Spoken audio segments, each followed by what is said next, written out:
1973 সালে সংগঠিত প্রথম বিসিএস এর বাংলা অংশের কিছু গুরুত্বপূর্ণ এমসিকিউর সমাধান। তাহলে আমরা প্রশ্নে চলে যাই। প্রথম প্রশ্ন, বাংলা ভাষার উৎপত্তি কোন ভাষা থেকে? এখানে উত্তর হচ্ছে সি, প্রাকৃত ভাষা থেকে বাংলা ভাষার উৎপত্তি। আমরা দ্বিতীয় প্রশ্নে চলে যাব। চর্যাপদ আবিষ্কার করেন কে? এটি খুবই গুরুত্বপূর্ণ প্রশ্ন, হরপ্রসাদ শাস্ত্রী। 3 নম্বর প্রশ্ন, চর্যাপদ কোন শতকের সাহিত্য? উত্তর হচ্ছে 3 নম্বর, নবম থেকে দশম শতাব্দীতেই শতকে আর কি চর্যাপদ।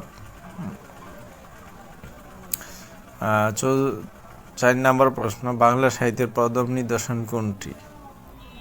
চর্যাপদ। 5 নম্বর প্রশ্ন, শ্রীকৃষ্ণ কীর্তনের রচয়িতা কে? এটা খুবই গুরুত্বপূর্ণ প্রশ্ন, বিভিন্ন পরীক্ষায় কিন্তু সবসময় এসে থাকে, তাই বন্ধুরা এটা খুবই গুরুত্বর সাথে কিন্তু দেখতে হবে। বড়ু চণ্ডীদাস। 6 নম্বর প্রশ্ন, বাংলা গদ্যের জনক কে? বাংলা গদ্যের জনক হচ্ছে উইলিয়াম কেরি।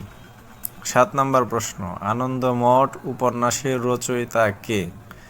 বঙ্কিমচন্দ্র চট্টোপাধ্যায়। 8 নম্বর প্রশ্ন, বন্দে মাতরম গানটি কোন গ্রন্থ থেকে নেওয়া? উত্তর হচ্ছে আনন্দমঠ। 9 নম্বর প্রশ্ন, রবীন্দ্রনাথ ঠাকুর কত সালে নোবেল পুরস্কার পান?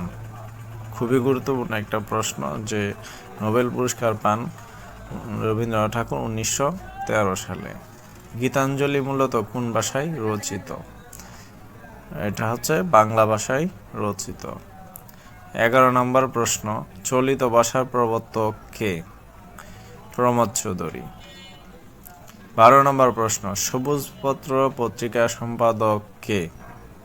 এটার উত্তরও কিন্তু প্রমথ চৌধুরী। তো আজকে আমরা প্রথম বিসিএস এর 1973 সালে যেটা সংগঠিত হলো তার থেকে 12টা বাংলা অংশের 12টা এমসিকিউ